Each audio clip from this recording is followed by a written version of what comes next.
கல்யாண மண்டபத்துல மேளதாளம் எல்லாம் சத்தமா முழங்கிக்கிட்டு இருந்துச்சு. ஆனா ஒரு ஓரத்துல உட்கார்ந்து இருந்த மஞ்சமலை, ராசாத்தி, சுடலை 3 பேர் மூஞ்சியிலும் அப்படி ஒரு ஆத்திரம். அந்த கருங்கல் பாண்டிய வச்சு அவங்க போட்ட பிளான் சாதாரணமானது இல்ல. பூங்கொடியை கடத்தி கல்யாண மண்டபத்துக்கு வரவிடாம பண்ணி ஊர் முன்னாடி மாயாண்டியையும் மீனாட்சியையும் கேவலப்படுத்தணும்னு நினைச்சாங்க. பொண்ணை காணோம்னு மண்டபத்துல சத்தம் எழும்போது மாயாண்டியோட மானமே போயிடும்னு கணக்கு போட்டாங்க. ஆனா மண்டபத்து வாசல்ல திடீர்னு ஒரே சலசலப்பு. அங்க பார்த்தா அழகர் கெத்தா முன்னாடி நடந்து வர, அவருக்கு பின்னாடி எந்த பயமும் இல்லாம பூங்கொடி நிமிர்த்து உள்ள வந்துகிட்டு இருக்கா. மஞ்சமலைக்கு கண்ணெல்லாம் அதிர்ச்சியில பெருசாயிடுச்சு. சுடலைக்கு கை காலெல்லாம் நடுங்க ஆரம்பிச்சிருச்சு. ராசாத்தி அப்படியே வாயடிச்சு போயிட்டா. டேய் சுடலை, என்னடா நடக்குது இங்க பல்லை கடிச்சுக்கிட்டு உருவினான் மஞ்சமலை. அந்த கருங்கல் பாண்டி என்னடா பண்ணிட்டு இருக்கான்? பொண்ண கடத்தி வைப்பேன்னு சொல்லிட்டு இப்போ அழகன் கையோட கூட்டிட்டு வர்றான். என்னடா விளையாட்டு இது? சுடலை வேர்த்து விறுவிறுத்து போய் தடுமாறினான். அண்ணே, எனக்கு ஒண்ணுமே புரியல அண்ணே. பாண்டி தெளிவாத்தானே பிளான் போட்டான். இந்த அழகன் எப்படிடா அங்க போனான்? அந்த 5 லட்சத்தை வாங்கிட்டு பாண்டி நம்மள ஏமாத்திட்டானா, இல்ல இந்த அழகன் போய் அவனை அடிச்சு போட்டுட்டு பொண்ண தூக்கிட்டு வந்துட்டானான்னு தெரியலையேண்ணே. ராசாத்தி ஆத்திரத்தோட, அண்ணே, நம்ம போட்ட பிளான் பூராவும் சுதப்பிடிச்சே அண்ணே. இந்த மாயாண்டியையும் அவன் குடும்பத்தையும் ஊரு முன்னாடி அசிங்கப்படுத்தலாம்னு பார்த்தா இப்போ எல்லாரும் நம்மள பார்த்து சிரிப்பாங்களே. இந்த பூங்கொடி நம்ம கிட்ட ஒரு வார்த்தை கூட சொல்லாம எப்படிடி இந்த அழகன் கூட வந்து நிக்கிறா என்றாள். மஞ்சமலை கோபத்தின் உச்சிக்கே போனான். இருடி, அவ வந்தா என்ன போனா என்ன, இந்த கல்யாணம் நடக்க கூடாது அவ்வளவுதான். ஆனா இப்போ நாம எதுவும் கலாட்டா பண்ணா ஊரு நம்மளத்தான் தப்பா நினைக்கும். என்ன நடக்குதுன்னு பொறுத்திருந்து பாப்போம். ஆனா என்ன மீறி இந்த கல்யாணத்தை முடிச்சுட்டானா, இந்த அழகனை சும்மா விடமாட்டேன். அவங்க போட்ட பிளான் எல்லாம் நொடியில தவிடு பொடியாயிடுச்சு. அழகனோட சாதுரியத்தால மாயாண்டி குடும்பத்துக்கே வரவிருந்த பெரிய அவமானம் தப்பிச்சது. மண்டபத்தோட இன்னொரு பக்கத்துல நெஞ்ச அறுக்கிற மாதிரி ஒரு அமைதி. அது நந்தினியோட மனசுதான். அழகரை உயிரா நேசிச்சவ நந்தினி. அவனுக்காகவே 1000 கனவுகளோட காத்திருந்தவ. கொஞ்ச நாளைக்கு முன்னாடி வரைக்கும் அழகன் கைப்பிடிச்சு வாழப்போறது நாமதாண்டான்னு உறுதியா நம்பி இருந்தவ. ஆனா விதி அநியாயத்துக்கு விளையாடி இன்னைக்கு அழகனுக்கு பூங்கொடி தாலி கட்டுற நிலைமைய கொண்டு வந்துடுச்சு. அழகரும் பூங்கொடியும் மேடையில ஜோடியா நிக்கிறதை பார்த்த நந்தினிக்கு கண்ணுல இருந்து கண்ணீர் அருவியா கொட்டுச்சு. பக்கத்துல நின்ற தெய்வானை நந்தினியோட தோளை பிடிச்சு உலுக்கினா. நந்தினி, கண்ணை துடைடி. உன்னால இதை எப்படிடி சகிச்சுக்க முடியுது? அந்த அழகன் உனக்குத்தானே சொந்தம். உனக்கும் அவனுக்கும் தானே நிச்சயதார்த்தம் நடந்துச்சு. ஏதோ ஜோசியர் சொன்னாரு தோஷம் இருக்குன்னு பொய் மூட்டையை அவிழ்த்து விட்டு உன்னை இந்த கல்யாணத்துல இருந்து ஒதுக்கி வச்சிட்டாங்களேடி. உன்னோட மனசை இத்தனை காயப்படுத்திட்டு அவங்க மட்டும் எப்படிடி சந்தோஷமா இருக்க முடியும்? நந்தினி தன் கண்ணீரை துடைச்சுக்கிட்டு ஒரு பெருமூச்சு விட்டா. அம்மா, தயவு செஞ்சு எதுவும் பேசாதம்மான்னு நடுங்குற குரல்ல சொன்னா நந்தினி. என் மனசு ரத்த கண்ணீர் வடிக்குதுதான். அழகர் மாமாவை நான் எந்த அளவுக்கு நேசிச்சேன்னு எனக்கு மட்டும்தான் தெரியும்.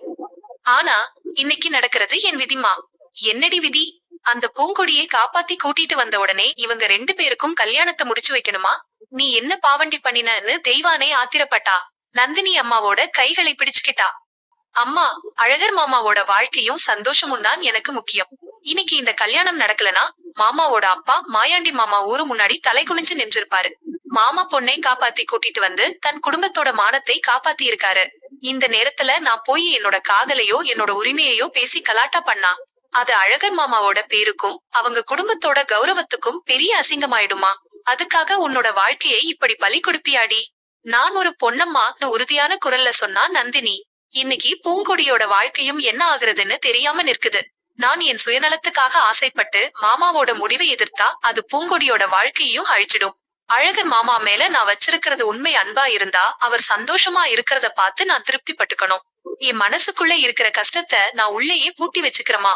கடைசி வரைக்கும் நான் கல்யாணமே பண்ணிக்காம இருந்தா கூட பரவாயில்ல. ஆனா என் மாமாவோட வாழ்க்கைய நான் கெடுக்க மாட்டேன். அவங்க நல்லா இருக்கட்டுமா? தாயோட நெஞ்சில சாய்ஞ்சு நந்தினி அமைதியா அழுதா. அவளோட அந்த தியாகம் சுத்தி இருந்த எல்லாரோட மனசையும் கலங்க வச்சது. கெட்டிமேளம் உச்சக்கட்டத்துல முழங்குச்சு. ஐயருங்க மந்திரம் சொல்ல சுற்றிலும் இருந்த பெரியவங்க எல்லாரும் அட்சதையையும் பூவையும் கையில் பிடிச்சுக்கிட்டு நின்னாங்க. பெரியவங்க ஆசிர்வதிச்ச தாலிய அழகர் கையில வாங்கினா.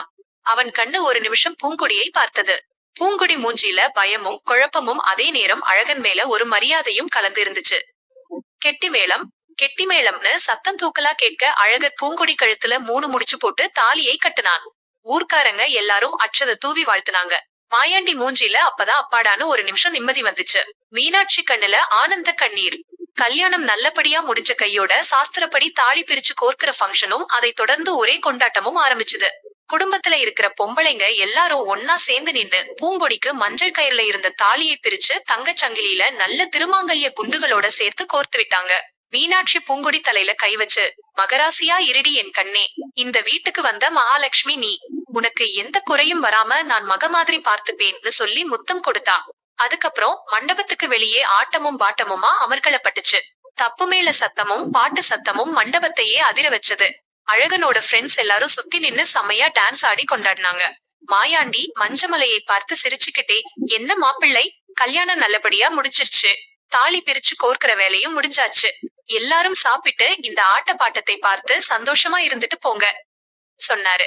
ஆனா மஞ்சமலையோ, நமக்கு இங்க வேலை முடிஞ்சிருச்சு மாயாண்டி, நாங்க கிளம்புறோம் மூஞ்சில அடிச்ச மாதிரி சொல்லிட்டு ராசாத்தியையும் சுடலையையும் கூப்பிட்டுக்கிட்டு அங்கிருந்து விறுவிறுன்னு கிளம்பி போயிட்டான். மண்டபத்துக்கு பின்னாடி பூங்கொடி தனியா நின்னுகிட்டு இருந்தப்போ கோபத்தோட அங்க வந்தா ராசாத்தி. பூங்கொடின்னு கத்துற குரல்ல கூப்பிட்டாள் ராசாத்தி. பூங்கொடி திரும்பி பார்த்தா. அத்த, என்ன வேணும்?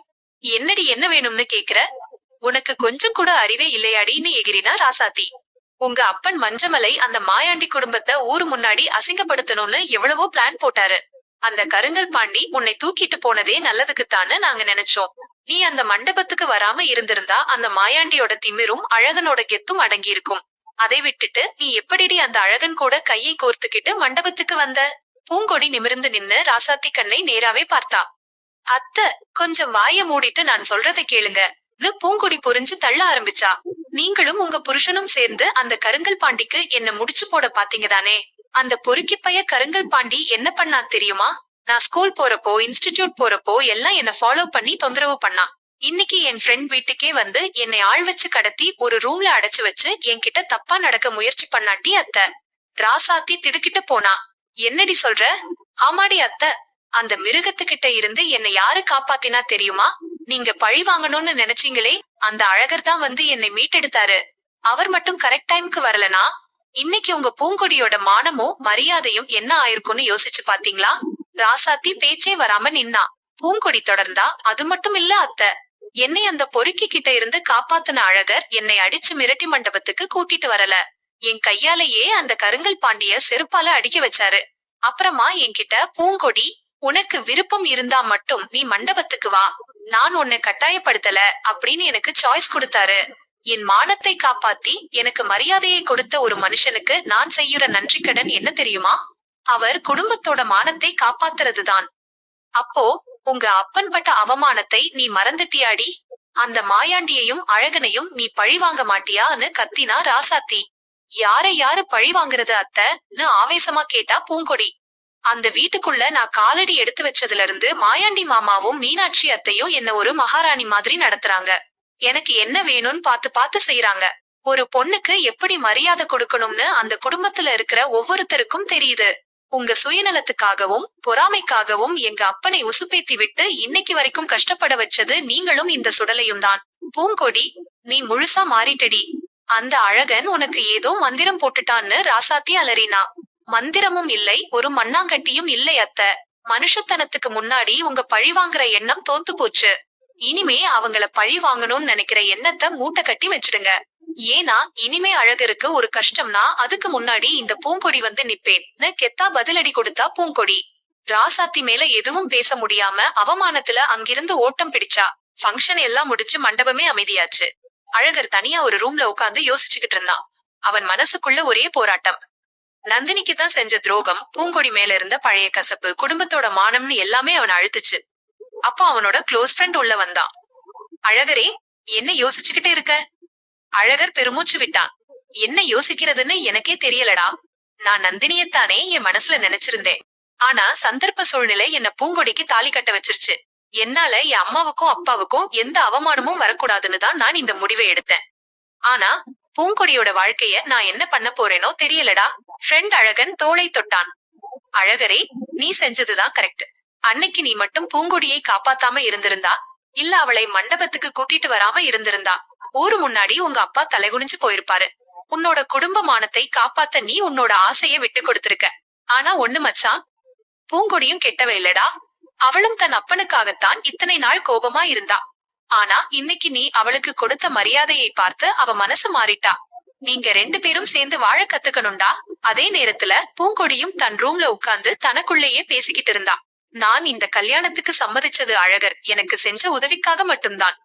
ஆனா அவர் செஞ்ச தப்பால எங்க அப்பா இன்னைக்கு ஒத்த கையோட கஷ்டப்படுறாருங்கிற உண்மைய என்னால மறக்க முடியாது. அவர் செஞ்ச தப்பை நான் அவருக்கு உணர வைப்பேன். அதே நேரத்துல என் மேல உண்மையான அன்பை காட்டுற இந்த குடும்பத்துக்கு நான் துரோகம் பண்ண மாட்டேன். அழகர் ஒரு நல்ல புருஷனா எனக்கு மரியாதை கொடுக்கும் போது நான் அவருக்கு ஒரு நல்ல பொண்டாட்டியா வாழ பழகிப்பேன். அழகனும் தன் மனசுக்குள்ள ஒரு முடிவுக்கு வந்தான். நடந்தது நடந்து போச்சு. இனி பழசையே யோசிச்சு ஒரு பிரயோஜனமும் இல்ல. என் அம்மா அப்பாவோட சந்தோஷத்துக்காகவும் என் குடும்பத்தோட நிம்மதிக்காகவும் நான் பூங்கொடியை என் மனைவியா ஏத்துக்கிறேன். அவளை எந்த குறையும் இல்லாம வாழ வைக்க முயற்சி பண்றேன். காலம் கண்டிப்பா எங்க 2 பேரோட காயத்தையும் மாற்றும். பழைய பகை, குடும்ப சண்டை, பழிவாங்குற எண்ணம் எல்லாத்தையும் தாண்டி அழகனும் பூங்கொடியும் தங்களோட புது வாழ்க்கைய ஒருத்தருக்கொருத்தர் மரியாதையோடவும் பொறுமையோடவும் தொடங்குறதுக்கு மனசளவில தயாரானாங்க.